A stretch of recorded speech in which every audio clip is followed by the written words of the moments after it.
Ok, bonjour à tous et à toutes. Et merci à Rima et Nadav d'être avec nous.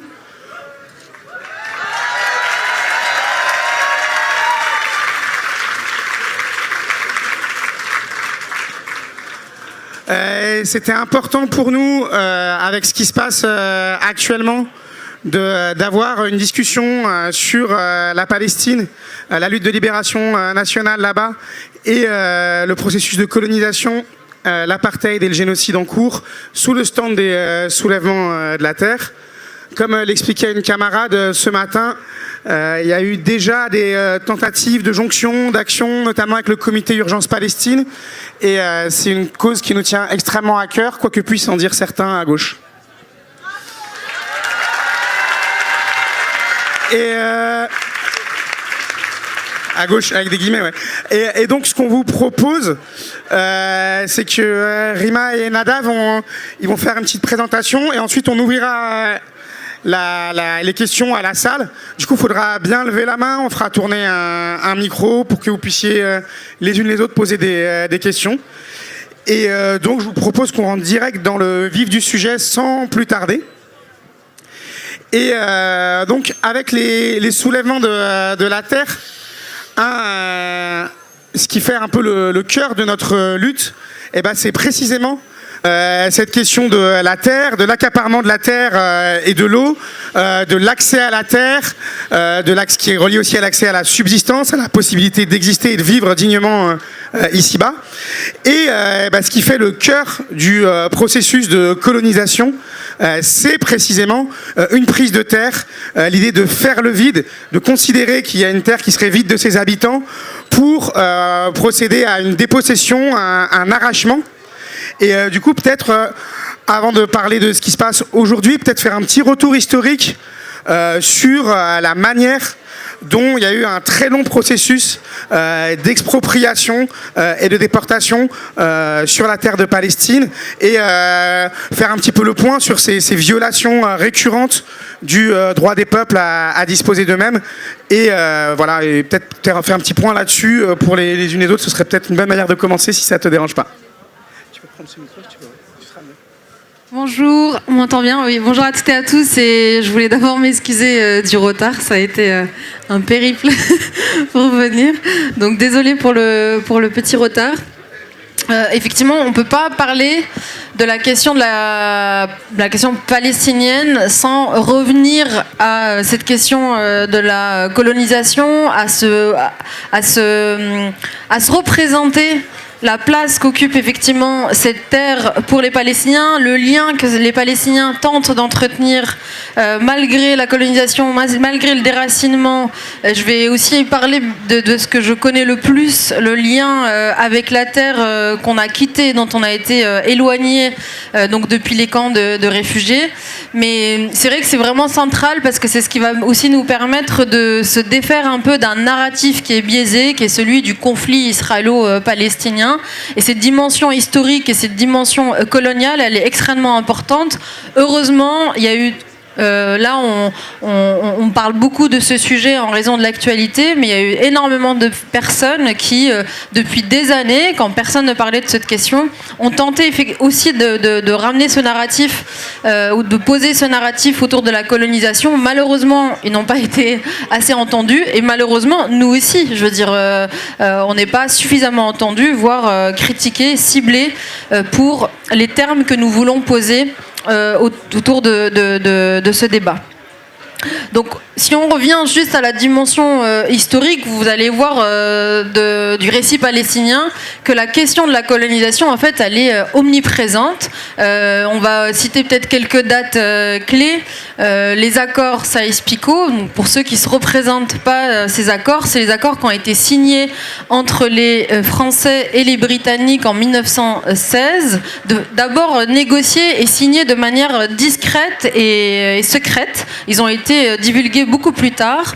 Les accords prévoient entre les Français et les Britanniques le découpage de la région, c'est-à-dire les frontières que vous connaissez actuellement de l'essentiel des pays de la région ont été tracés à ce moment-là, dans cette période de colonisation où les puissances coloniales s'octroyaient ce droit effectivement de dessiner des frontières, de tracer des frontières et de en déterminer par ce fait l'avenir.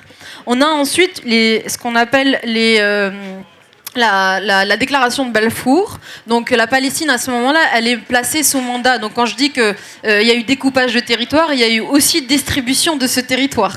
Donc les Français ont pris des territoires de la région qu'ils voulaient occuper et les Britanniques ont également pris des pays qu'ils voulaient occuper. Et donc la Palestine s'est retrouvée sous mandat britannique dans ce contexte. Et ce sont les Britanniques avec la déclaration de Balfour qui vont faire une promesse notamment aux représentants du mouvement sioniste de l'époque, de créer un foyer national juif en Palestine historique. Et ce qui est très très intéressant dans cette déclaration, c'est que les Palestiniens, dès ce moment-là, ils sont présentés comme une minorité, alors qu'ils constituent la majorité. Ils constituent le peuple autochtone de cette terre, mais ils sont présentés comme une minorité à qui on pourrait concéder quelques droits. Mais si vous voulez, là, cette vocation de vider la terre et de l'occuper, de la coloniser, elle est déjà en fait inscrite, promue, et ce de manière assez officielle. On en arrive à la concrétisation de ce projet qui va passer par la création de l'État d'Israël. Donc moi, j'ai eu l'occasion de le rappeler et j'ai été critiquée pour ça, mais c'est une dimension qui est très très importante de ce conflit.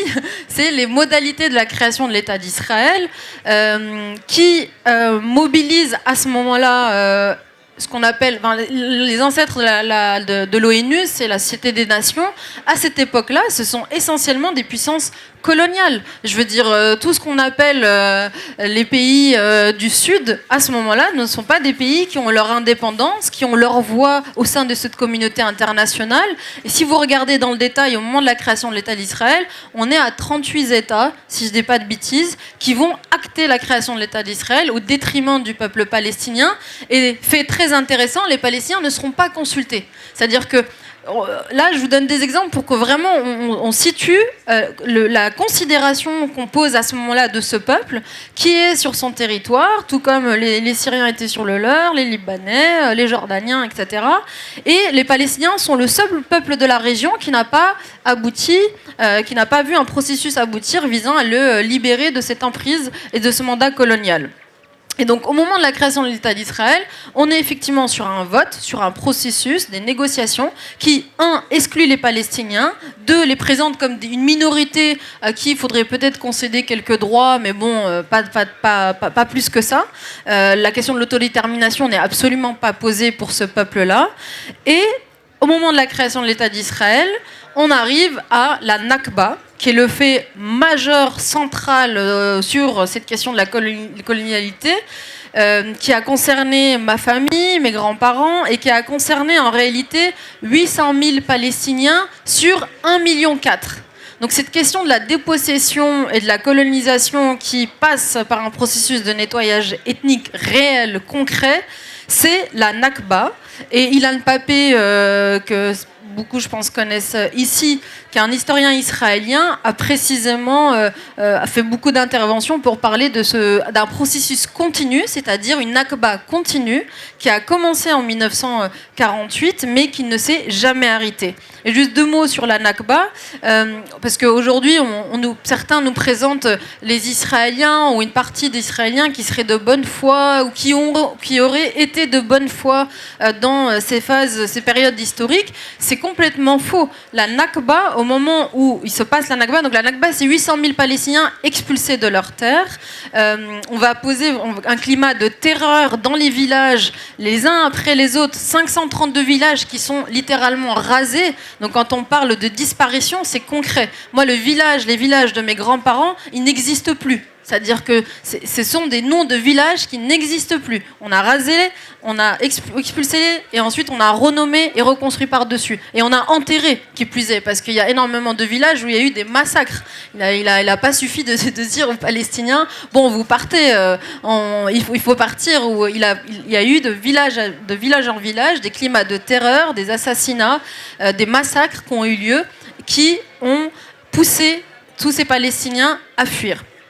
Et la Nakba, au moment où ça se déroule, donc ces Palestiniens sont expulsés, ces villages sont détruits, et Israël va faire quoi 3 ans après la Nakba? Parce que moi, c'est vraiment un exemple très concret qui vous montre la mauvaise foi des dirigeants israéliens, et ce depuis la création de cet État. Ils vont adopter une loi des absents, donc, qui va encore bien sûr là concerner tous les réfugiés palestiniens et leurs descendants. Cette loi des absents stipule que tous les Palestiniens sur cette période qui donc, ont quitté cette terre, donc les Palestiniens forcés de fuir, se voient perdre leurs biens. Et donc c'est comme ça qu'Israël a exproprié les maisons des Palestiniens, des réfugiés palestiniens expulsés, et leurs terres et leurs biens, dans les cas où les villages n'ont pas été totalement détruits, etc. Et là aussi, c'est un fait qui a directement concerné ma famille. C'est très important pour moi de témoigner de ça, et pour dire aussi que c'est un processus continu, parce que 4-5 générations après, aucun de nous n'a pu ni rentrer en Palestine, ni récupérer, ni être indemnisé pour les terres et les maisons qui appartenaient à nos familles, ni même pouvoir avoir des mécanismes qui nous permettent de réparer cette période de l'histoire. Et les Palestiniens et les descendants de la Nakba, qui descendent de la Nakba, sont toujours victimes aujourd'hui de ce processus de dépossession continue, puisque dans les camps, ils sont réfugiés apatrides. Ils n'ont aucune nationalité. Ils vivent avec un statut de réfugié dont ils héritent en attendant que la communauté internationale daigne réparer les décisions qui ont été prises et qui ont impacté ce peuple. Donc, c'est une réalité, qu'on peut palper du doigt, quoi. Cette réalité de la colonisation, de peuplement. C'est pas juste un projet colonial posé par écrit, c'est quelque chose qui s'est concrétisé sur tout un peuple. Et je termine vraiment là-dessus. C'est le fait, je crois, le plus difficile à réparer. Quand vous avez 4-5 générations que vous avez dépossédées d'une terre, qui n'ont plus les moyens je veux dire, c'est au-delà c'est au-delà d'une identité ou de se définir, ou d'une nationalité ou d'un bout de papier que vous allez sortir pour dire que vous avez un passeport ou une carte d'identité palestinienne. La carte d'identité en elle-même palestinienne, c'est le lien que nous avons avec la terre, c'est l'ancrage que nous avons avec cette terre. Et c'est cette dépossession et ce vol, en fait, c'est la plus grosse plaie aussi des réfugiés palestiniens, parce que moi, quand bien même demain on répare et puis on me dit bon bah vous avez le droit de rentrer chez vous, allez, on vous donne une nationalité, un passeport, un bout de papier sur lequel on vous reconnaît comme palestinienne. Moi, mon village, il a disparu. Celui de mes grands-parents, il a disparu. Ce que faisaient mes grands-parents sur cette terre, à savoir la cultiver. Je veux dire, moi je l'ai perdu, ce lien, cet héritage dont je pouvais bénéficier. Il a été perdu. Et c'est le cas pour des millions aujourd'hui de Palestiniens, puisque les Nations Unies recensent comme réfugiés palestiniens 5,8 millions de personnes recensées aujourd'hui par les Nations Unies et qui ne bénéficient toujours pas du droit au retour. Voilà, merci, j'ai été longue.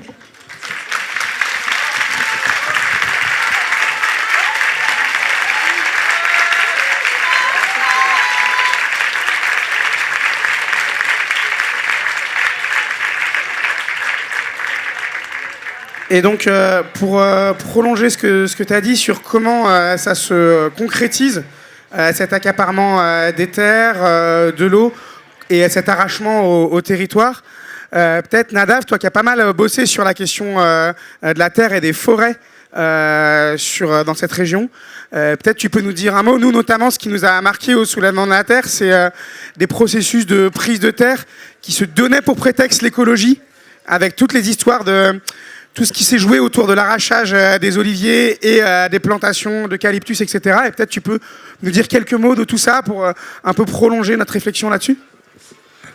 Oui, d'abord merci, j'ai pas eu l'occasion de vous remercier, dire merci à tout le monde d'être aussi nombreux, merci à Rima.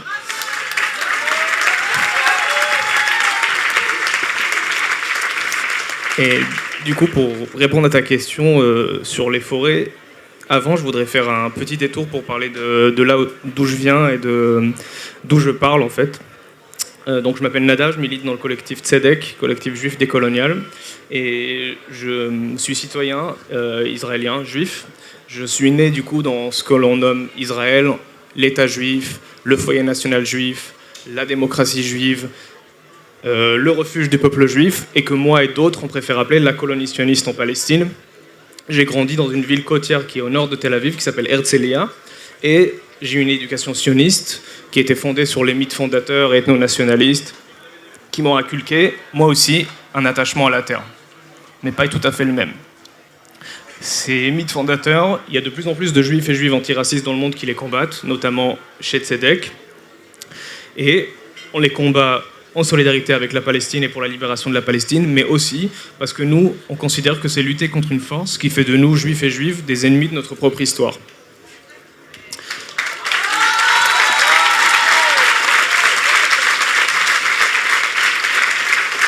Du coup, comme je disais, les mythes qu'on m'a inculqués depuis tout petit avaient pour but de m'attacher à une terre. Cette terre, on me l'a apprise comme une page vierge qui était vide de ses habitants et de son histoire. C'était en fait le fantasme de tout colonialisme de peuplement, une page vierge. Et c'est ça qui anime la conscience sioniste encore aujourd'hui. Cet attachement à la terre, il était central dans mon éducation en tant qu'Israélien. Et il avait pour but de rendre acceptable l'expulsion des Palestiniens, la dépossession de leurs terres, l'effacement de leur histoire, de leur culture, l'accaparement de leurs ressources et la destruction du territoire palestinien. C'est du coup plus tard dans ma vie que, et à travers cette étude sur les forêts que j'ai menée avec ma partenaire qui n'est pas là aujourd'hui malheureusement, que j'ai pu réaliser ce qui était enseveli, ce qui était effacé et enterré sous le territoire que j'appelais la terre, Haaretz. Et sous la ville d'Herzliya, où j'ai grandi, il y avait le village Sidna Ali, qui lui aussi n'existe plus aujourd'hui. Et quand on se garait pour aller à la plage, le parking où on se garait notre voiture est l'emplacement de l'ancienne mosquée de ce village-là. Et donc, j'ai ainsi pris connaissance que des grilles abstraites. C'est des endroits où il y a des valeurs, des conflits de pouvoir, des intérêts qui sont constamment en action. Et donc l'histoire de la forêt en Palestine le démontre aussi. J'ai pas envie de faire, et je pense que vous non plus, faire un long cours d'histoire, donc je vais essayer de faire bref et schématique sur cette histoire-là. Mais si on veut retracer et commencer en fait cette histoire de la colonisation de la Palestine par l'arbre, on va revenir en arrière au moment où le mouvement sioniste s'intéresse au territoire palestinien, c'est-à-dire au moment de l'époque ottomane, à la fin du 19e siècle, où le territoire palestinien faisait partie de l'Empire ottoman. Et une réforme foncière, sans rentrer dans le détail, a reclassifié le territoire palestinien en plusieurs catégories de terres pour pousser à l'agriculture, pour avoir plus de taxes, pour sédentariser des populations. Et dans ces catégories-là, il y avait une catégorie dite de terres mortes.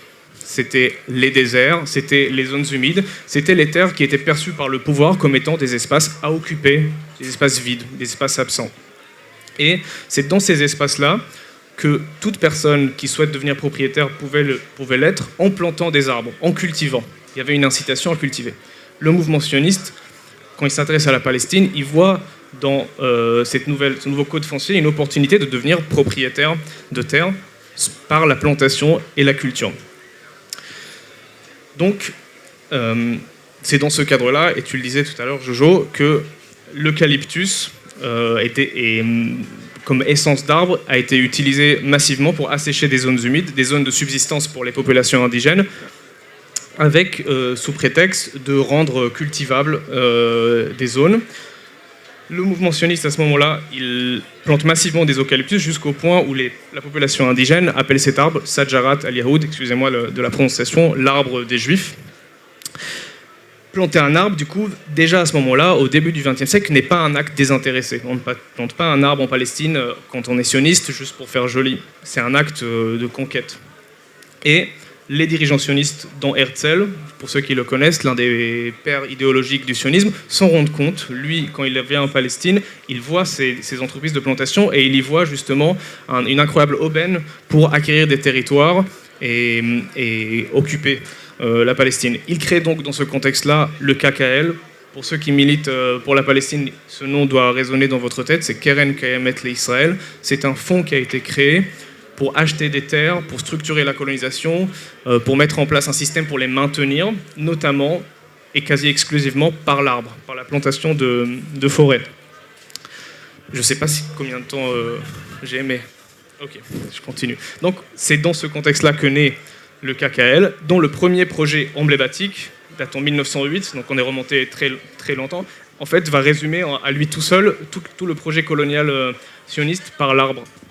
Une plantation qui a lieu en 1908 a planté des oliviers par des indigènes, des Palestiniens, et très vite, les sionistes ont vu d'un très mauvais œil cette plantation-là. Pourquoi ? Parce que pour eux, il ne s'agissait pas uniquement de planter des arbres, mais d'installer une population juive, sioniste. Ces arbres-là ont été arrachés, ça a créé un grand conflit au sein du mouvement sioniste, et à partir de ce moment-là, la méthode a changé. On a décidé que c'était trop onéreux de planter des oliviers, d'avoir un objectif agricole, productif, et on a privilégié des essences comme le pin, les conifères, qui ont une croissance plus rapide. J'y reviendrai plus tard dans le détail. Et surtout, on a décidé que ces plantations-là allaient être uniquement effectuées par des juifs, avec l'objectif, du coup, d'écarter la population indigène, d'empêcher le pâturage, etc. Qu'est-ce qui légitimait ces plantations-là ? C'est un discours qu'on appelle un discours décliniste, c'est-à-dire un discours colonial, qui est également présent dans d'autres projets coloniaux, et qui regarde le territoire à coloniser comme étant un territoire en déclin, un territoire qui a connu jadis un territoire où les cultures foisonnaient, c'était un paradis terrestre, et qui, à cause des barbares qui ont occupé ces territoires-là pendant des siècles et des siècles, se retrouve être un territoire désolé qu'il faudrait corriger, réparer, replanter. C'est évidemment ces discours-là qui animent aussi la France en Algérie, les Britanniques en Inde, etc., etc. C'est aussi pour ça qu'il y a un alignement entre les intérêts des sionistes et des Britanniques, pas que. Les Britanniques voient dans le mouvement sioniste un partenaire, tu l'as dit à partir de Balfour, et sur la question de l'arbre, ils voient dans le mouvement sioniste d'un bon œil, parce qu'ils se disent « Ah, c'est des partenaires pour stabiliser les sols, pour sédentariser les populations, pour faire des détournements de cours d'eau. » C'est des bons candidats à la modernité, contrairement aux indigènes. Donc, fast forward, on va dire, et on arrive du coup au moment de la Nakba en 1948. Pendant toutes ces années-là, sans rentrer dans le détail, les politiques de l'arbre, les politiques de plantation du mouvement sioniste ont fait que, au lendemain de la Nakba, comme tu disais, 800 000 Palestiniens ont été expulsés, plus de 500 villages ont été détruits, et l'arbre, à partir de ce moment-là, va jouer un rôle central dans la constitution de l'État israélien. C'était, comme je le disais tout à l'heure, véritablement une arme, et on le voit notamment par la personne qui dirigeait ces campagnes d'afforestation, qui s'appelle Yosef Weitz, qui était à la tête du KKL, le fameux KKL pendant toute sa carrière, et qui était aussi à la tête du comité de transfert. C'est-à-dire qu'il était à la fois chef de projet de plantation et aussi chef de projet de transfert de population des Palestiniens. C'est là où on voit un croisement. Je vais m'arrêter juste en deux mots. Ce que tu disais tout à l'heure sur le fait que l'État israélien s'est fondé sur la Nakba, sur le nettoyage ethnique, et à vrai dire, il ne pouvait pas faire autrement. C'est-à-dire, c'est ce que dit Ilan Pappé, il a une formule qui dit que pour construire cette démocratie juive, je mets des guillemets parce que comme dit Azmi Bishara, la démocratie juive, c'est la démocratie pour les juifs, un État suprémaciste pour les autres. Pour faire cette démocratie juive, il fallait une démographie juive. On ne pouvait pas créer cette démocratie juive avec des juifs en minorité, ce qui était le cas à ce moment-là, au moment de la Nakba. Mais moi, je rajouterais qu'il fallait aussi une géographie juive. C'est-à-dire, et c'est pour ça que c'est là où vient en jeu la destruction des villages palestiniens, la trace des histoires, et vont venir les plantations massives de forêts, qui vont poursuivre sur les décennies d'après. Peut-être que je rajouterai quelques éléments plus tard. On arrive à la Nakba.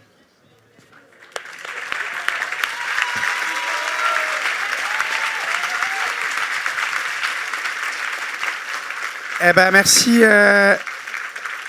merci à vous deux pour cet éclairage historique très éclairant. Et donc ça nous amène à un deuxième bloc sur qu'est-ce qui se passe aujourd'hui, comment justement cette volonté farouche de rendre Gaza inhabitable, comment est-ce que certains commencent à nommer un domicide, je ne sais pas si tu te réfères ou pas à cette notion, comment l'accélération de la dynamique de nettoyage ethnique, de la dynamique de génocide, le maintien ou le renforcement des mécaniques d'expansion coloniale, de ségrégation territoriale et tout, comment elles se manifestent aujourd'hui et comment elles se sont accélérées depuis la riposte d'octobre. Et peut-être vous pouvez nous dire deux, trois mots là-dessus sur comment ils ont saisi cet acte de résistance comme prétexte pour une accélération encore plus forte de ce long processus historique que vous avez décrit. Alors moi j'ai pour habitude de dire que ce qui se passe là actuellement à Gaza, mais aussi en Cisjordanie, ça c'est qu'une composante. Alors il y a bien sûr qu'il faut nommer ce qui est en train de se dérouler. C'est un génocide. Enfin je veux dire il y a quand même quelque chose qui est assez insupportable en France. Je crois que même Ilan Pappé disait qu'il était plus libre de parler en Israël parfois dans certaines sphères qu'en France. Il fait quasiment plus d'interviews en France, Ilan Pappé, tellement le climat français tend à nous abrutir quand même sur le sujet. On n'est pas juste censuré, on est vraiment dans une mécanique politique et médiatique qui nous empêche même de réfléchir. C'est-à-dire que je fais juste une parenthèse, mais parce que je suis un peu fatiguée de ça, mais ce qui me désole le plus en réalité dans ce pays, c'est même pas à la limite que on soit tous d'accord, etc. C'est pas tellement ce que je cherche moi quand je fais une intervention. C'est pas que on sorte de là en se disant qu'on pense tous de la même manière et qu'on s'est tous alignés autour d'une pensée. Ça serait quand même assez problématique, mais qu'on ne puisse même pas poser les termes d'un débat sereinement. Et quand on a commencé à alerter sur le risque génocidaire fin octobre, quand on a dénoncé l'animalisation qui a été faite du sujet palestinien, l'essentialisation qui a été faite, les discours des dirigeants israéliens, que l'état même de la société israélienne était quand même relayé, documenté, on n'a pas été entendu, et il faudra à un moment donné que chacun regarde aussi ses responsabilités. Et là, je m'adresse vraiment à ceux qui ont sciemment et jusqu'à aujourd'hui invisibilisé tous ceux qui ont tenté d'alerter, tous ceux qui ont tenté de réfléchir, tous ceux qui ont tenté de nous faire sortir de ce chaos politique et médiatique dans lequel on était. Et voilà. Et donc là, aujourd'hui, il n'y a plus de débat. Ce qui est en cours à Gaza, c'est un génocide. Fin octobre, début novembre, on pouvait nous dire non, vous exagérez, ce mot nous choque, ce terme nous choque, etc. Là, il y en a, ça fait bientôt un an, qui sont choqués plus choqués de la dénonciation qu'on fait du génocide que du génocide en lui-même. Ça, c'est quand même très grave. C'est vous dire la déshumanisation en fait du sujet palestinien, quoi. C'est-à-dire qu'on est plus choqué du terme, que le terme soit posé dans une interview, sur papier, que les images réelles de ce génocide. Donc moi, ce que j'ai pour habitude de dire, c'est que aujourd'hui, ce qui se passe à Gaza, ce génocide n'est qu'une composante d'un processus de nettoyage ethnique des Palestiniens qui a commencé dans les dates que nous avons citées ou dans le contexte en fait dont on a parlé tout à l'heure. Et ce qui se passe en Cisjordanie, c'est exactement la même chose, simplement ça se matérialise différemment. Les réalités à Gaza et ce qu'on a fabriqué à Gaza, ce que Israël a fabriqué à Gaza, c'est quand même d'un cynisme énorme. C'est-à-dire qu'on a mis cette population sous blocus. Leur argument, c'est de dire mais on a retiré les colons, donc vous pouvez rien nous reprocher. La réalité, c'est qu'on a retiré les colons de Gaza, mais simplement on a fermé Gaza et on a étouffé les Palestiniens dans cette enclave et on a soutenu la candidature, voire l'implantation du Hamas. On en pense qu'on veut, mais c'est quand même important de redire qu'on a des dirigeants israéliens qui se sont pointés sur des plateaux de télé pour dire que le Hamas était un atout et que l'autorité palestinienne qui travaillait à une diplomatie et avec la communauté internationale était un fardeau. Donc, Et ce cynisme israélien, c'est le même qu'on voit en Cisjordanie, c'est-à-dire que c'est la même logique. Là, vous allez très probablement avoir de plus en plus de discours en Cisjordanie qui consistent à vous dire on s'en prend à des terroristes, on cible des terroristes, les personnes que nous ciblons dans telle ou telle offensive, en réalité, ce sont des terroristes. La vérité, c'est que ce qui est en train de se dérouler à Gaza va très probablement se dérouler en Cisjordanie. Ça va se terminer, je ne sais pas comment, mais ce qui est sûr, c'est que les perspectives optimistes sont quand même minimes. Je veux dire, là, ce qui se déroule, c'est la population de Gaza dont on a rendu quasiment impossible la survie matérielle, concrète dans le rapport à la terre. On parle quand même de 80% d'infrastructures qui ont été détruites à Gaza, et c'est ce que décrit très bien l'avocat Gilles Devers, parce qu'on entend certains en France nous dire oui, mais c'est pas un génocide puisqu'on n'a pas éradiqué tous les Palestiniens. Ah, merci, mais en fait, c'est pas comme ça que les choses se passent. Ce que rappelle très bien Gilles Devers, c'est que on est sur un génocide par destruction du groupe social et aussi par destruction de tous les moyens dont il dispose pour survivre. C'est-à-dire détruire toutes les infrastructures civiles, détruire toutes les écoles, détruire tous les hôpitaux. Ça, c'est pas juste on a le sentiment que ça ne compte pas pour ceux qui veulent justement contrer notre discours. Eux, ils vont nous dire que le nombre de morts qui est fait, le recensement, en fait, il n'est pas fiable parce que c'est le Hamas. Et ensuite, leur deuxième argument, c'est de dire oui, mais en réalité, le nombre de morts, et ils vont pas tenir compte aussi de l'ampleur des destructions aussi matérielles et des terres à Gaza. Or, c'est aussi ça le génocide, c'est-à-dire c'est empêcher les Palestiniens de survivre sur ce territoire. C'est-à-dire que même si l'offensive israélienne s'arrête, même si les bombardements cessent, la question de la survie du Palestinien à Gaza, elle se pose quand même, puisqu'il n'a plus rien en réalité pour survivre. Plus d'habitation, plus de quoi se nourrir, plus de quoi se laver, plus de quoi s'alimenter, plus de quoi s'éduquer, plus de quoi se soigner, etc., etc., etc. Donc, le génocide qui est en cours à Gaza et qui se matérialise de manière très réelle et concrète par cette destruction du groupe social, est une composante d'un nettoyage ethnique qui est orchestré depuis 1948 et qui se matérialise de manière différente sur les autres endroits où les Palestiniens sont installés. Et en Cisjordanie, c'est cette colonisation de peuplement qui est tout aussi grave, c'est-à-dire qu'on en parle moins parce que le nombre de morts est peut-être moins important. Il est de fait, mais cette colonisation de peuplement est en train de détruire aussi tous les moyens dont disposent les Palestiniens pour survivre en tant que sujet palestinien sur ce territoire. On parle aujourd'hui de près de 800 000 colons entre la Cisjordanie et Jérusalem-Est, qui est aussi colonisée. La question qui s'oppose face à tous ces irresponsables politiques et médiatiques qui nous rabâchent cette perspective de des États, et dès que vous avez le malheur de la remettre en question, vous êtes l'ennemi public numéro 1. Moi, j'aimerais qu'on me dise d'abord où sont les territoires sur lesquels les Palestiniens vont pouvoir survivre. D'accord ? Ça, c'est quand même la condition numéro 1 pour qu'il y ait un État. Si on revient au droit international, un État, c'est un territoire donné, une population qui se revendique de ce territoire et un gouvernement qui se structure et qui représente ce territoire et ce peuple. Aujourd'hui, on n'a même pas de territoire sur lequel on arrive à visualiser, projeter la survie du peuple palestinien.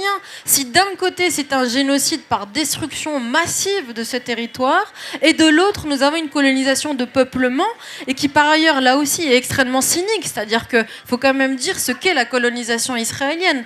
La colonisation israélienne consiste à implanter des colonies entre bien souvent deux villages ou deux espaces de connexion qui peuvent être des terres, pas forcément que des villages, palestiniens, pour couper toute connexion entre ces Palestiniens, pour s'accaparer les ressources qui peuvent circuler de ce territoire à ce territoire, et à terme, vraiment exploser, enfin faire empêcher justement cette union qu'il peut y avoir sur une terre d'un peuple donné, qui plus est un peuple autochtone, qui a ses traditions avec sa terre, etc. Et une des premières choses que font les colons, c'est précisément de détruire la terre. Le nombre j'ai même pas le dernier chiffre actualisé de nombre d'oliviers qui ont été soit déracinés, soit détruits, soit brûlés par les colons. C'est énorme. Peut-être que tu auras des données vraiment précises à actualiser. Moi, les dernières données sur lesquelles je tombais, alors les derniers rapports très précis remontaient à 2018, mais c'est colossal. Je veux dire, c'est ce qui est fait en termes de destruction de tous les moyens justement de subsistance et de survie pour le peuple palestinien. Et je veux dire un mot sur ce qu'il reste aussi de Palestiniens dans les camps, qui sont les grands oubliés aussi de toutes ces analyses qui sont faites quand on parle de nettoyage ethnique, quand on parle de colonisation. Les Palestiniens qui vivent dans les camps en dehors de la Palestine, comme c'est le cas par exemple pour ma famille, ce sont les grands oubliés, mais ce sont aussi des victimes de ce projet de nettoyage ethnique qui se perdure.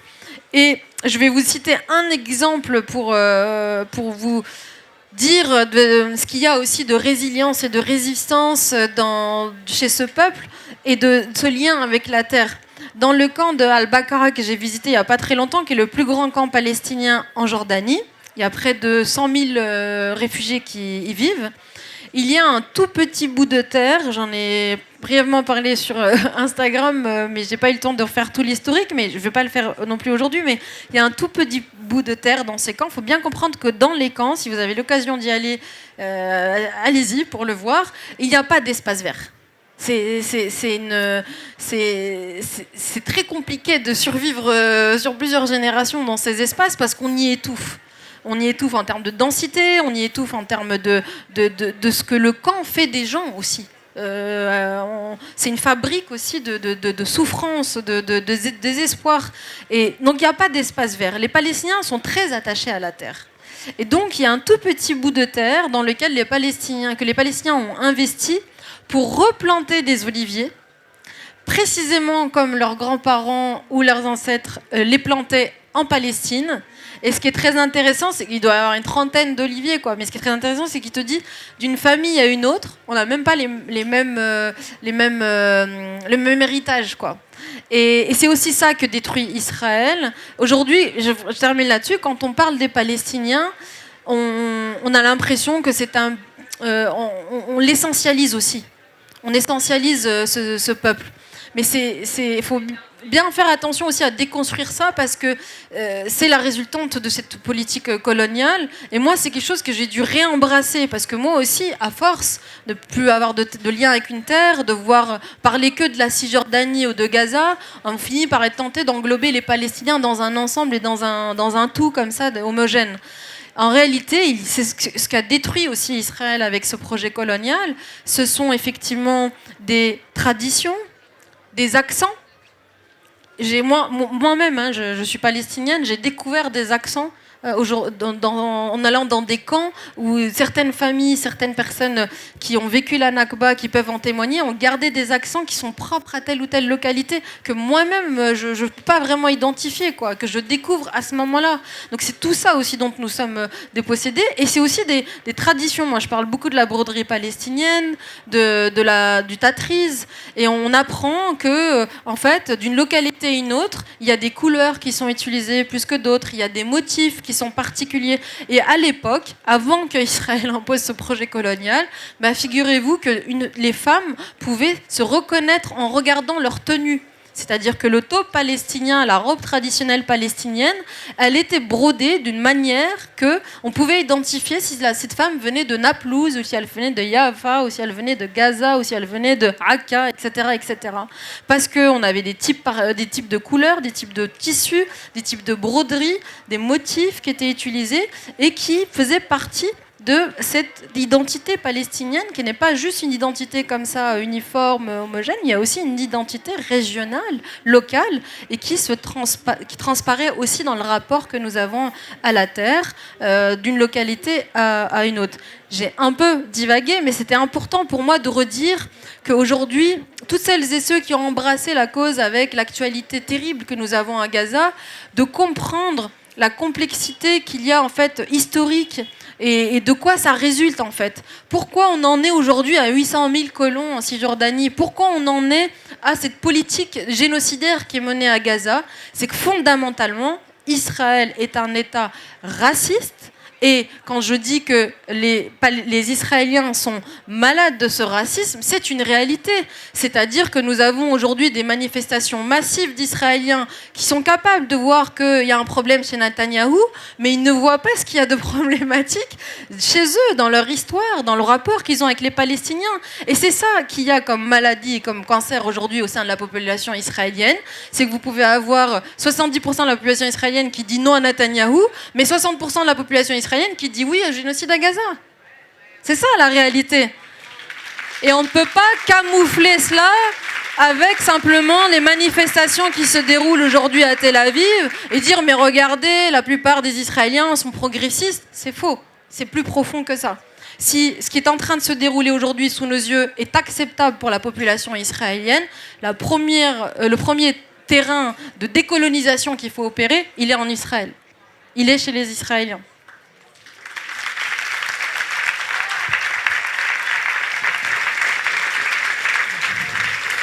Je pense que Rima a soulevé un point hyper important pour comprendre comment fonctionne le régime israélien et comment il fait pour briser justement la lutte du peuple palestinien. C'est la fragmentation de la Palestine et aussi des Palestiniens. C'est-à-dire, tu as parlé des Palestiniens de Gaza, des Palestiniens de Cisjordanie, les Palestiniens de Jérusalem-Est, les Palestiniens de 48 et les Palestiniens qui sont en exil. C'est autant de catégories qui bénéficient de droits différents. Et je pense que c'est important de noter ça et de réfléchir à cette question-là. Il y a Salah Hamouri qui en parle très bien. Je vous conseille d'aller l'écouter. Je pense que c'est tout à l'heure.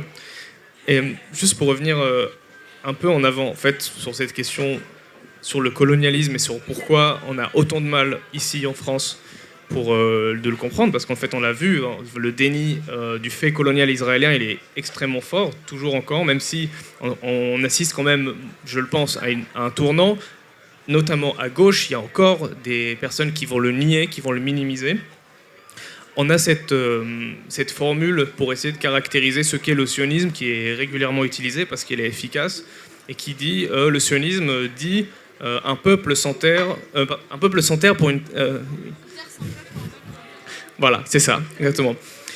Cette formule, elle ne répond pas en fait à la question, et en fait elle trahit en fait la réalité parce que le mouvement sioniste savait qu'il y avait des habitants sur cette terre.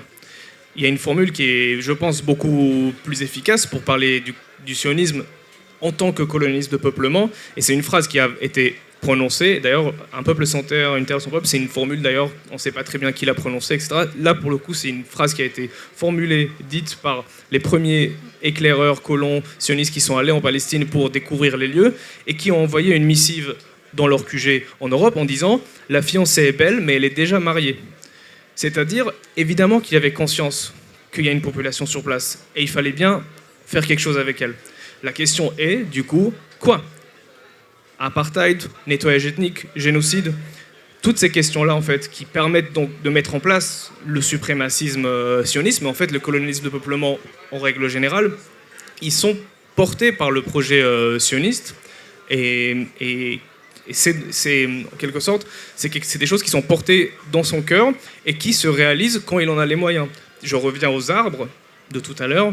Si le projet sioniste avait besoin de planter des arbres, avait besoin de diplomatie, avait besoin de pourparlers entre Herzl et le dirigeant allemand et le britannique, etc., c'est qu'à l'époque, ils n'avaient pas les moyens d'appliquer leur délire génocidaire, d'apartheid, de nettoyage ethnique. Le moment où ils l'avaient, c'est-à-dire quand des militionnistes se sont constitués, dans les années 30-40, ils l'ont appliqué, quand ils ont vu qu'il y avait le feu vert. Pourquoi je dis ça ? Je dis ça parce que ça ne suffit pas, à mon sens, de revenir sur des faits historiques, revenir sur des dates. 67, surtout pas. 48, oui. On est revenu au 19e siècle. Il faut comprendre le sionisme en tant que colonialisme de peuplement, pas comme une exception, comme une manifestation d'un mouvement très large qui est global, et qui est le colonialisme de peuplement. Et donc, pour revenir à la question initiale, c'est-à-dire pourquoi en France on a autant de mal à voir ça? Parce qu'on est en France. Parce qu'en ce moment même, d'ailleurs, je voulais faire cette petite aparté-là et adresser un mot de soutien au peuple kanak qui résiste.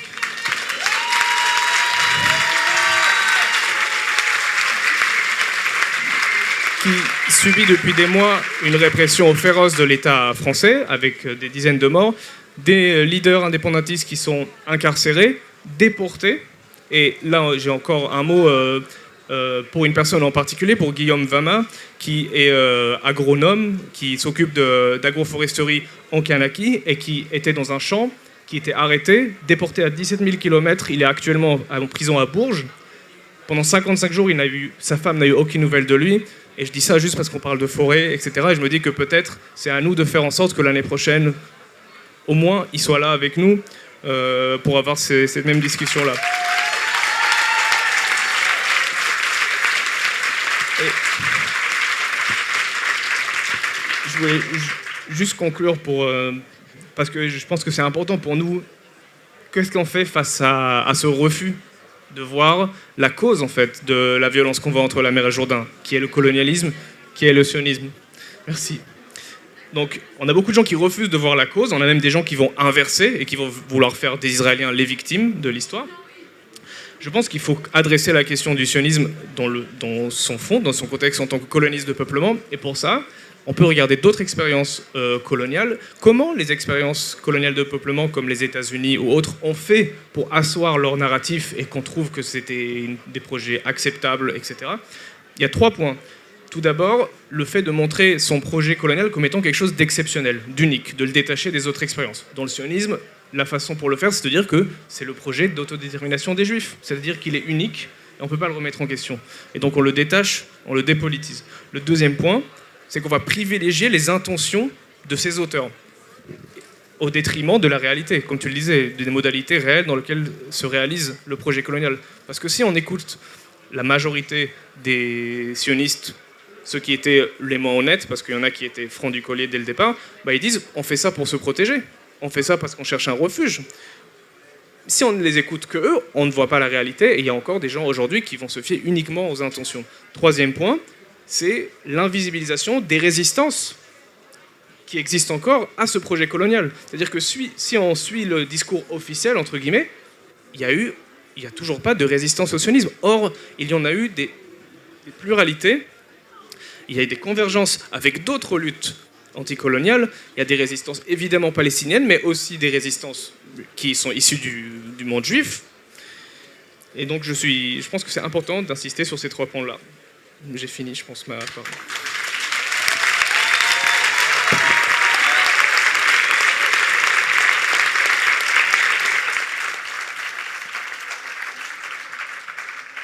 Et peut-être une toute dernière question avant de passer la parole à la salle. C'est en dépit de tous ces obstacles qui sont, comme tu dis, ici profondément liés en France à la négation de la France en tant qu'empire colonial, parce que il n'y a pas qu'en Kanaki qu'il y a de la colonisation de peuplement, il y a plusieurs, chez moi, à l'île de la Réunion, aux Antilles, etc., une entreprise, à Mayotte, une entreprise continuelle. Et donc c'est aussi pour ça que c'est compliqué en France d'admettre cette dimension coloniale, parce qu'ils sont en train de nier leur propre empire. Mais au-delà de cet obstacle-là, au-delà de l'obstacle de l'instrumentalisation de l'antisémitisme qui est faite pour essayer de casser les tentatives de solidarité internationale avec la libération du peuple palestinien, au-delà de l'obstacle aussi de la criminalisation, de la répression de cette solidarité, comment vous pensez, quelles pistes, quelles alliances, quelles perspectives d'action pour continuer cette espèce d'élan qui s'était quand même manifesté depuis plusieurs mois et qui tendait à faire de la solidarité avec la Palestine le fer de lance d'un nouvel internationalisme?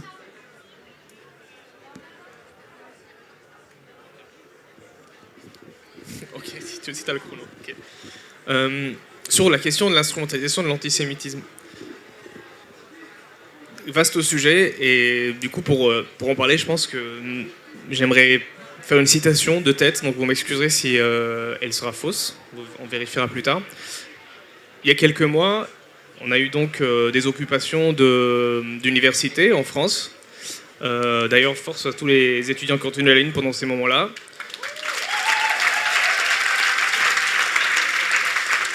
Et, mouvement international, d'ailleurs. Et de tête, le JDD avait mis comme titre pour parler de ce qui s'est passé à Sciences Po, le blocus de Sciences Po. Il avait titré « Blocus de Sciences Po, les étudiants juifs ressentent un malaise face au blocus ». Voilà. Donc, je pense que pour partir et réfléchir sur la question de l'instrumentalisation, on peut partir de cette phrase-là qui contient à peu près tout ce qu'il faut savoir. On peut la prendre bout par bout. Déjà, les étudiants juifs, c'est qui? Est-ce que c'est un groupe homogène? Est-ce que ces étudiants-là sont un groupe social constitué qui pensent tous la même chose? Évidemment que non. D'ailleurs, on sait qu'il y a des étudiants juifs qui étaient du côté du blocus, force à eux. On sait qu'il y en a qui étaient de l'autre côté, qui étaient du côté pro-israélien, et il y en a sûrement qui en ont rien à faire. Donc déjà là, on a une essentialisation de la catégorie des juifs qui, moi, à mon sens, est antisémite, mais qui passe sous le radar, sur ce titre-là. Ensuite, on continue la phrase, les étudiants juifs ressentent. Une fois de plus, du coup, ça veut dire que l'accent, le sujet, là, c'est ce que ressentent les gens, c'est le ressenti. Dans ce cas-là, pourquoi ne pas demander, ne faire un article sur ce que ressentent les étudiants pro-palestiniens ou les étudiants palestiniens qui sont sur place? Ça, en tout cas, c'est hors de question. Ça n'intéresse personne, en tout cas pas le JDD.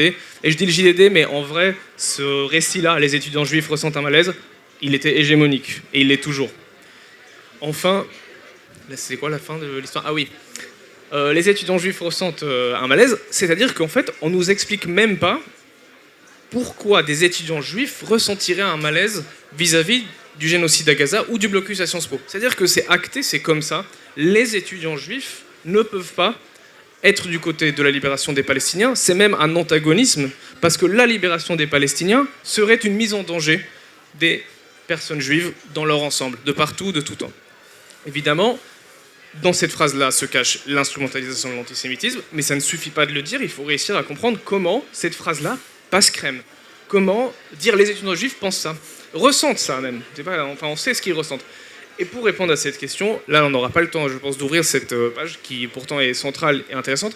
Il faut, à gauche, en tant qu'antiraciste, qu'on aborde la question du philosémitisme, qui est une forme d'antisémitisme qui a pour objectif, elle aussi, de faire un autre juif, mais un autre qui correspond au désir du pouvoir. Au lieu de créer une figure du juif qui fait peur, qui est dangereuse, qui est dans l'ombre en train de comploter, comme qui existe encore cette figure, c'est une figure du juif, du coup, qui a peur.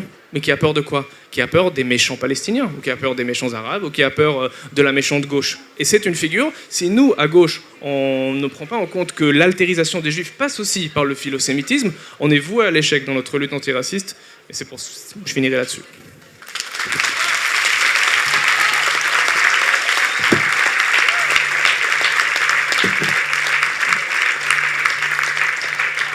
C'est une question qui est très importante, mais je vais l'axer moi autour de la bataille de narratif que je porte et qui m'est très très chère. Je pense que la question palestinienne, elle a souffert précisément parce que c'est compliqué en fait de se réjouir de la mobilisation qu'il y a aujourd'hui. C'est-à-dire que du point de vue palestinien, je vais être crue, mais j'ai envie de vous dire, il faut qu'on en vienne à nous génocider pour que les gens comprennent que nous avons le droit d'avoir un pays, que nous avons le droit d'avoir des libertés, des droits, etc. Enfin, c'est compliqué pour moi quand même de me réjouir des mobilisations, etc. Parce que je situe aussi ce narratif et cette souffrance depuis 1948 avec tout l'historique qu'il y a dans ma famille, etc. Donc, mais ce dont j'ai conscience, en tout cas, c'est qu'aujourd'hui, il faut qu'on avance sur aussi une bataille de narratif.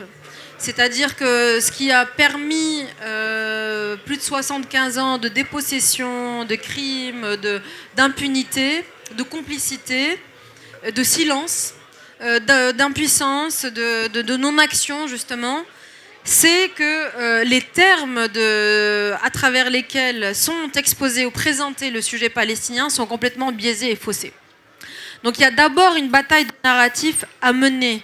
Arrêter de parler de conflit israélo-palestinien, mais de remettre au cœur le sujet justement de la colonisation, du nettoyage ethnique, des droits à l'autodétermination.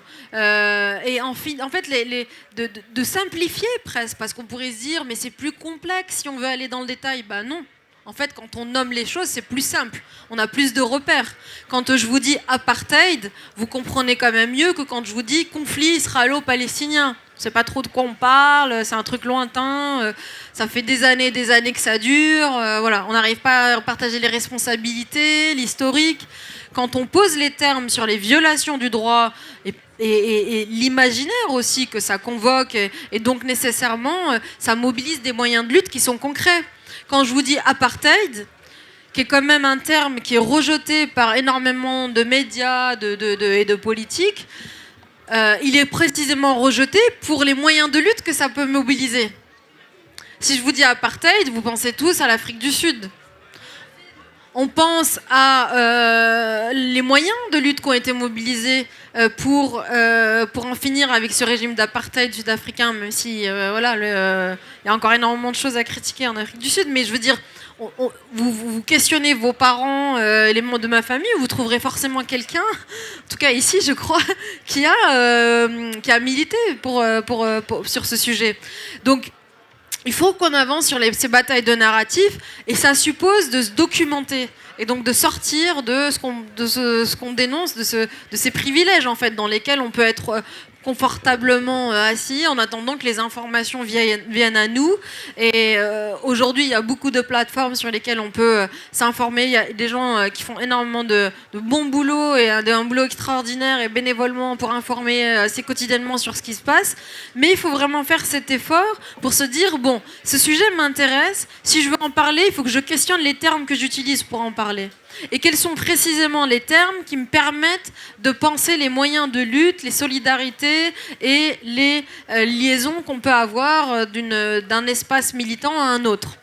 Et donc, bien sûr que la question palestinienne, elle est imbriquée aux luttes antiraciste. Je veux dire, c'est d'une évidence à partir du moment où on pose comme cadre opérant la question de la colonisation pour parler de la souffrance palestinienne et du récit palestinien.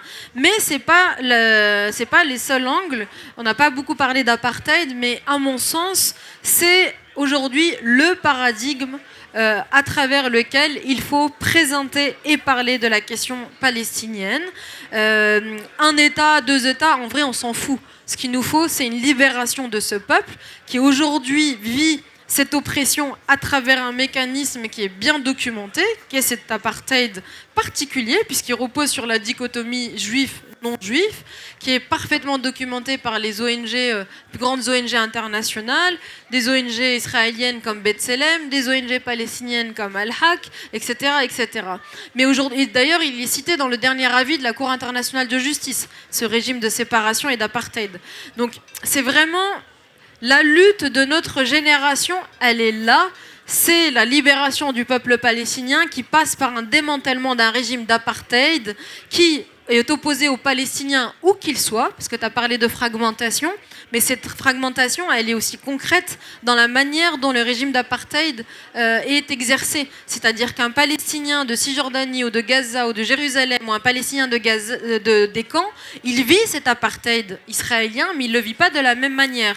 Pour moi, l'apartheid israélien, c'est que ici, dans la salle, s'il y a des personnes qui sont de confession juive, elles peuvent à tout moment aller en Israël, obtenir une citoyenneté israélienne et s'y installer.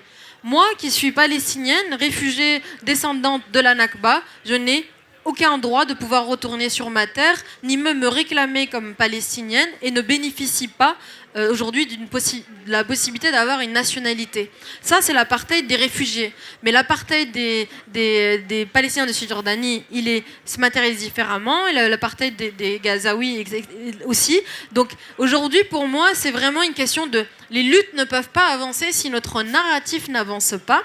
Et si on ne mène pas cette bataille de front pour dire aussi, ça sera mon mot de conclusion, que la Palestine, c'est ce que j'ai martelé moi pendant cette campagne, mais je suis vraiment pas là pour parler de la question politique et mon engagement, mais comme j'avais une tribune, j'en ai profité, c'est de dire et de redire que la Palestine est un sujet européen.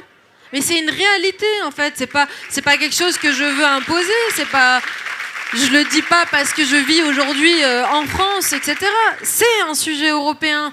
Historiquement, c'est un sujet européen. Je vous parle des accords Sykes-Picot qui ont découpé toute la région. Ce sont les Britanniques et les Français qui ont découpé la région. C'est les Britanniques qui ont imposé un mandat à la Palestine. Ce sont les pays européens qui ont créé l'État d'Israël. Et puis, je suis désolée d'ouvrir cette plaie-là et je m'en excuse parce que je sais que c'est un sujet aussi très sensible, mais ce ne sont pas les Palestiniens qui sont responsables de la Shoah. Je veux dire, il y a un moment où on ne peut pas dire aux Palestiniens « on va créer chez vous un État pour sauver une communauté que nous avons massacrée ».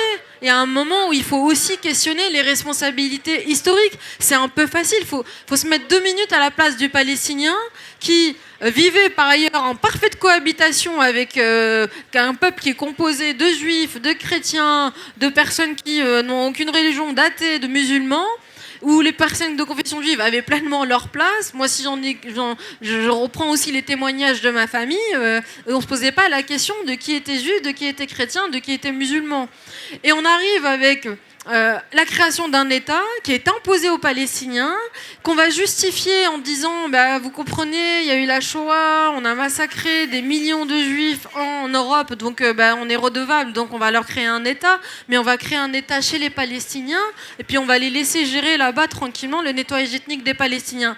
Et en plus, on se retrouve donc plus de 75 ans après, aujourd'hui en 2024, avec des États européens qui sont les premiers fournisseurs, après les États-Unis, les premiers soutiens, les premiers alliés d'Israël, qui fournissent les armes, qui lui permettent d'avoir, qui lui offrent une impunité mais incroyable. C'est-à-dire qu'on a tous les documents aujourd'hui, toutes des archives, je veux dire, de violations de droit international commises par Israël. On a des dizaines et des dizaines de résolutions adoptées aux Nations Unies qui condamnent la politique israélienne, et les États européens ferment les yeux et font d'Israël aujourd'hui un partenaire commercial privilégié, qui a la moitié des échanges de l'État d'Israël passe par l'Europe. Ce qui est volé dans les territoires palestiniens, ce qui est colonisé de terre, ce qu'on en fait de cette terre-là, c'est vendu dans vos supermarchés, en France. Il n'y a aucune aujourd'hui parole politique française ou européenne qui vise à dire stop à ces violations, et on avance vers une reconnaissance des droits du peuple palestinien. Donc il faut aussi resituer, si vous voulez, ce qui se passe là, pas juste comme un sujet d'intérêt, d'un sujet international qui nous intéresse. Ces sujets, ils vous concernent sur le plan historique, sur le plan politique, sur ce qui est fait aujourd'hui de la politique européenne et ce qui est fait aux Palestiniens. Nous avons tous aujourd'hui une responsabilité. Nous vendons des armes à Israël, nous soutenons ce régime d'extrême droite, raciste, fasciste, qui est en train de génocider un peuple, qui est en train de coloniser ce qu'il reste de territoire. Nous le soutenons dans sa politique. On accueille en France des séminaires pour revendre des terres palestiniennes qui sont volées en Cisjordanie. Il faut quand même se resituer ce qui se passe, quoi. On a des binationaux qui sont à Gaza, qui se filment en train de tuer des Palestiniens et qui le font en français. Je veux dire, voilà, donc on a une responsabilité sur ce que est devenu aujourd'hui la cause palestinienne, et on doit aussi, cette responsabilité nous oblige aussi à donner la parole aux Palestiniens. Et moi, ça sera mon mot de conclusion. Après près d'un siècle de colonisation, les Palestiniens n'ont pas de leçons à recevoir, ils ont des leçons à donner.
Bonjour, merci beaucoup pour votre témoignage et pour ce retour historique. Vous avez parlé de l'arbre comme arme. Je voudrais vous demander aussi si vous avez des éléments sur l'accès à l'eau comme arme également dans la colonisation et le génocide. Merci.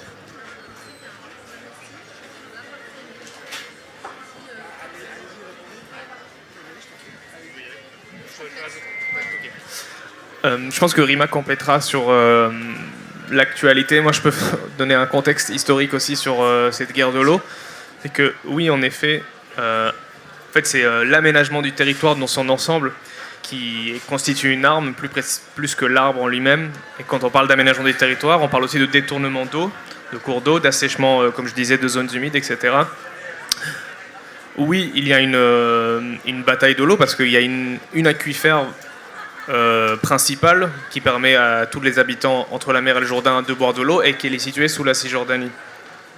Ça, je pense que Rima, elle pourra abonder et rajouter là-dessus. Moi, si je peux juste donner des éléments un peu plus sur l'aménagement, je pense que s'il y a un lieu qui raconte cette histoire-là et qui, en plus, la conjugue avec la destruction des territoires palestiniens, c'est la mer Morte.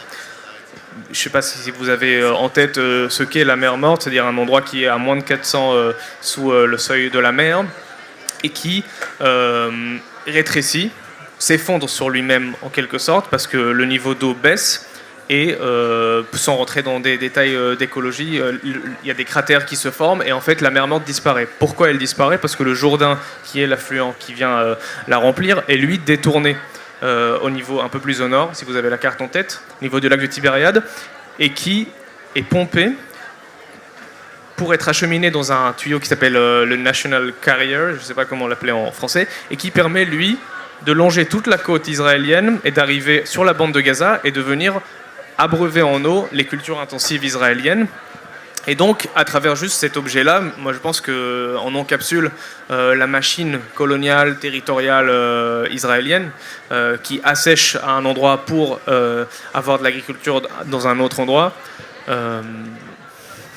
Oui, il y a une guerre de l'eau. Moi, je vais surtout vous donner des ressources pour pouvoir vous documenter, parce que il faudrait limite une conférence que sur ce sujet. Mais donc le rapport d'Amnesty a tout un volet sur justement les ressources et sur la manière dont Israël s'accapare l'eau et en fait vraiment une stratégie militaire à part entière. Et il y a aussi, je cherchais juste la date, un rapport d'information qui a été déposé à l'Assemblée nationale, à la Commission des affaires étrangères en 2011 et qui s'intitule La géopolitique de l'eau. Et vous avez toute une analyse qui est faite. Ce rapport avait fait un peu scandale en Israël parce ça émanait de travaux portés au sein de l'Assemblée nationale. Mais qui se base justement sur les travaux des chercheurs et d'ONG et qui explique très bien ce que Amnesty a documenté par la suite avec son rapport sur l'apartheid, mais que comment l'eau est utilisée comme un outil militaire à part entière dans la colonisation israélienne, et que c'est vraiment un outil stratégique, c'est-à-dire que plus précisément en Cisjordanie, puisque les Palestiniens vivent bien souvent de la terre qu'ils cultivent, ils ont besoin effectivement d'avoir accès à ces ressources, et donc l'eau, la récupération en fait de l'accaparation de l'eau par les autorités israéliennes vise précisément à empêcher les Palestiniens de continuer à vivre sur ce territoire et vivre de la terre. Donc moi, je ne suis pas non plus une experte de ce sujet en particulier, mais vraiment, n'hésitez pas à vous documenter. Le rapport d'Amnesty est vraiment résumé, et vous avez ce rapport à l'Assemblée nationale déposé en 2011 dans la Commission des affaires étrangères. Vous tapez rapport d'information géopolitique de l'eau et vous tombez dessus, et vous avez aussi énormément de ressources.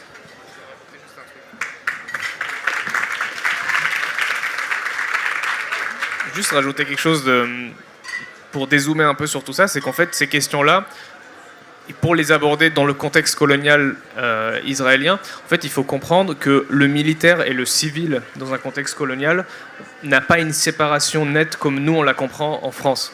C'est-à-dire, quand on dit l'arbre est une arme, l'eau est une arme, en fait, en Israël, j'ai envie de dire tout est une arme. C'est-à-dire, l'agriculture permet aussi d'exclure, de séparer, de déposséder.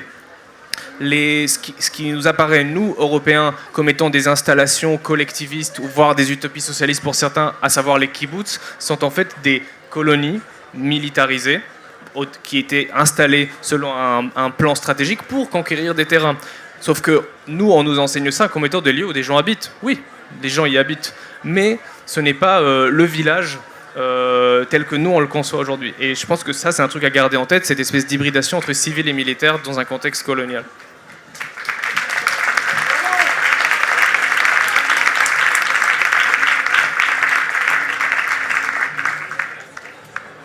Bonjour. Donc je voulais poser une question par rapport à ce thème de la bataille narrative et aussi des mobilisations universitaires. Je suis étudiant à l'Université libre de Bruxelles, là où d'ailleurs Rima Hassan est invitée à la fin du mois pour parler. Et déjà, merci beaucoup pour cette conférence. Merci beaucoup aussi à Tzedek et à toutes les organisations qui prennent la parole sur ces sujets. Et en gros, pour retracer un peu comment on a lancé notre occupation à l'ULB, c'était avec l'idée, il faut un boycott académique. C'est-à-dire que l'université, au moment de l'invasion russe de l'Ukraine, a coupé ses liens avec les universités russes. Pourquoi est-ce qu'elle ne le fait pas avec les universités israéliennes et les entreprises militaires comme Thales qui fabriquent les armes utilisées là-bas? Donc le but premier, c'était vraiment le boycott académique. Et dès qu'on s'est mis à se mobiliser pour ça, on se prenait refus sur refus sur refus.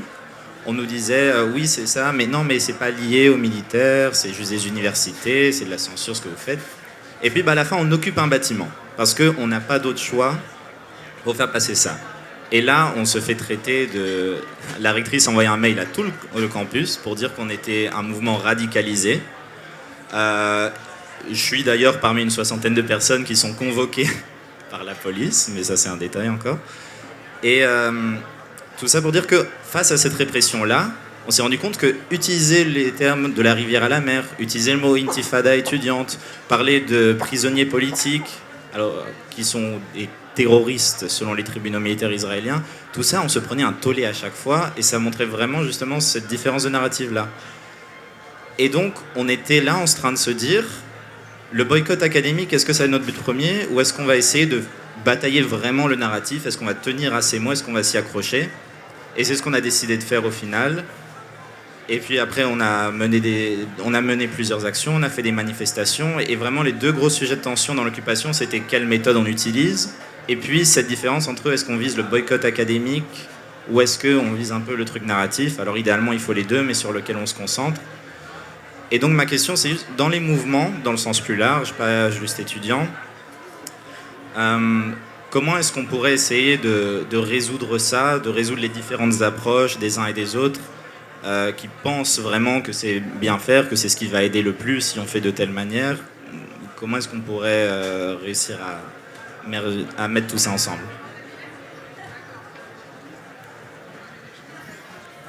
Je ne sais pas si j'aurai une réponse satisfaisante, mais je vais essayer de donner des éléments pour essayer de comprendre pourquoi c'est si dur et pourquoi c'est aussi difficile du coup de parler de ces sujets-là et pourquoi on se retrouve très vite soit accusé d'être des apologues de terrorisme, soit des antisémites. Du coup, moi, je vais me prononcer sur les deux. Du coup, sur la question de l'antisémitisme, d'abord, je pense qu'il faut qu'on se pose la question de pourquoi on arrive à ces accusations-là. Je pense qu'il y a un début de réponse en essayant de comprendre ce que représente l'État d'Israël dans notre conscience collective. Et en fait, dans notre conscience collective, l'État d'Israël, et ça ne sort pas de nulle part, c'est quelque chose qui a été construit sur des décennies et des décennies, c'est le juif parmi les nations. C'est-à-dire on l'a construit un État qui est un système politique, c'est-à-dire ce n'est pas une personne, ce n'est pas un individu, on a construit un système politique d'apartheid, de suprématie, comme en étant la figure du juif telle que nous on l'imagine, victime de persécution. Ça, c'est des années de lobbying, de construction à l'international qui font qu'aujourd'hui, y compris à gauche, on voit Israël comme l'État juif. Moi, je ne sais toujours pas ce que c'est l'État juif. Pour moi, un État, c'est un système politique, c'est pas quelque chose de concret. Cette chaise n'est pas une chaise juive, je ne sais pas ce que ça veut dire, un État juif. Est-ce que c'est un État religieux? Non, parce qu'on sait très bien que personne ne va te dire que l'État israélien est un État qui suit la tradition juive au pied de la lettre. Est-ce que c'est l'État des Juifs? Est-ce que c'est un État où la majorité est juive? Dans ce cas-là, il faudrait le dire et ça devient un État d'apartheid. En tout cas, et pour sortir de ce problème-là, en fait, de nom, il faut insister sur qu'est-ce que c'est l'État d'Israël. C'est-à-dire un système politique d'apartheid suprémaciste et sortir de cet amalgame qui va rattacher l'État israélien à des Juifs ou à un Juif imaginaire. Et c'est ce qui fait que nous, quand on dit de la mer au Jourdain, la Palestine sera libre, ou quand on dit démanteler l'État colonial israélien, des gens paniquent.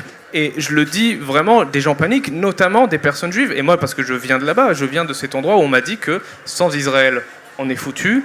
Une personne avec un kéfier te veut du mal, etc. Donc ce sentiment-là, il existe, mais c'est le fruit d'un endoctrinement. Il faut qu'on arrive à reconnaître ça, à le comprendre. Et juste sur le nom, parce qu'on parlait d'État d'apartheid, il y avait un autre État d'apartheid en Afrique.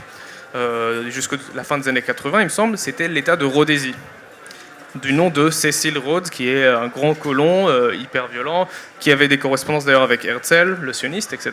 Et en fait, au moment de la fin de l'apartheid, il était question de ne plus appeler cet endroit la Rhodésie, ce qui en fait va de soi, parce qu'une énorme partie de la population, pour elle, le nom de Rhodésie signifiait persécution, oppression, etc. Non? Je me trompe? Ah, je sais pas. Je continue. Oui, c'est devenu le Zimbabwe.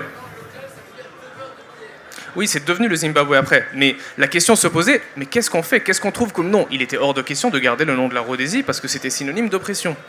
L'État israélien, le nom d'Israël, résonne dans les oreilles des Palestiniens, en tout cas en toute logique, comme l'oppression. Et même, je dirais, le drapeau israélien est la croix de David, ce qui est la tragédie ultime. C'est-à-dire que le judaïsme est utilisé comme un élément de répression. Je dis ça juste pour finir, pour dire que si un jour on arrive à ce moment où les personnes vivant entre la mer et le Jourdain, toutes les personnes vivant entre la mer et le Jourdain doivent vivre en sécurité, en dignité ensemble, en justice ensemble, je pense qu'il va falloir trouver un autre nom parce que le nom d'Israël ne conviendra pas à une bonne partie de la population. Et je pense qu'il va falloir trouver le nom d'un endroit qui permette une cohabitation entre juifs, musulmans, chrétiens ou que sais-je autre. Et je pense que le nom de Palestine convient assez bien pour parler de ça. Et voilà.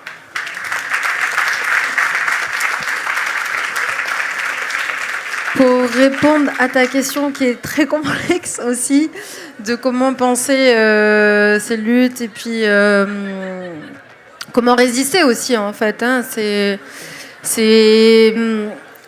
moi, je suis pas forcément d'accord avec l'idée qu'il faille. Alors, il faut unir vos forces et il faut s'inspirer un peu de ce qui peut être fait. Et je crois qu'il y a énormément de pays où ils ont une longueur d'avance par rapport à nous en Europe. Mais en termes de mobilisation et de résultats aussi, de boycott académique, de sanctions à l'endroit d'Israël, de liberté d'expression.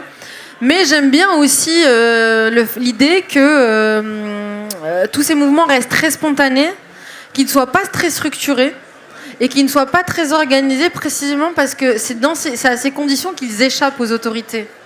Si on commence à avoir des lignes un peu de conduite, des consignes sur ce qu'il faudrait faire, ce qu'il faudrait dire, qui est en lead sur tel ou tel mouvement, etc., je crois que c'est plus facile de nous faire taire en réalité.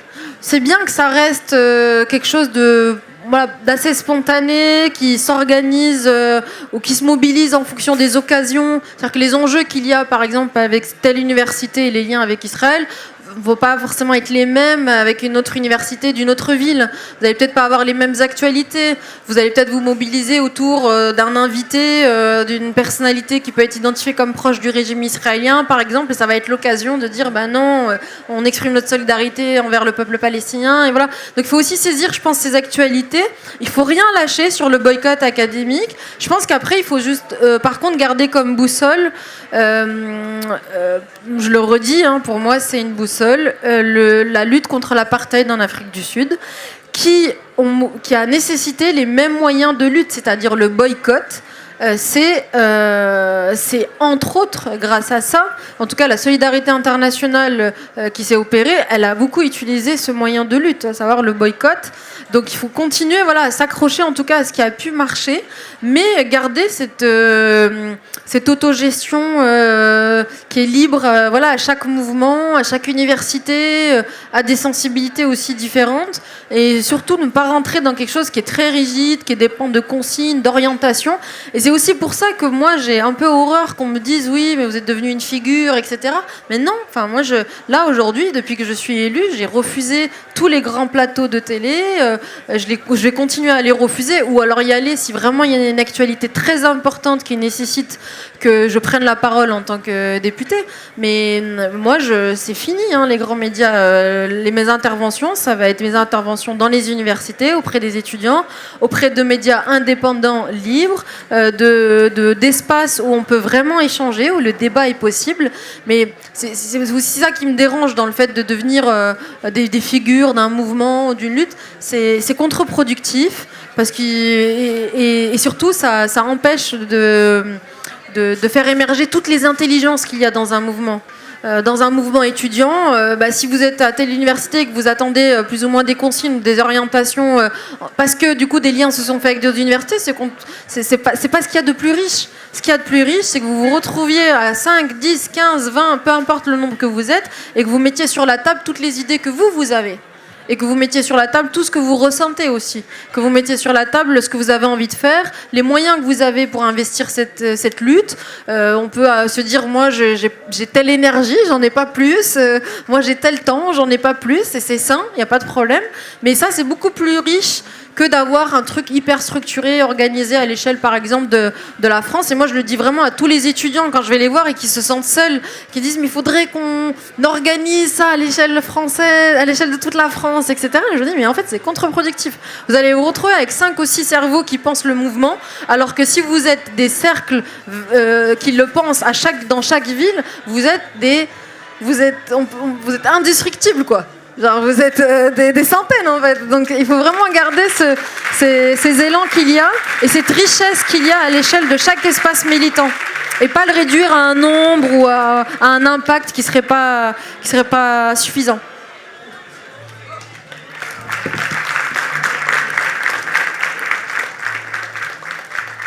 Merci infiniment à vous deux d'avoir répondu à notre invitation. Et merci à tous et toutes d'avoir été là.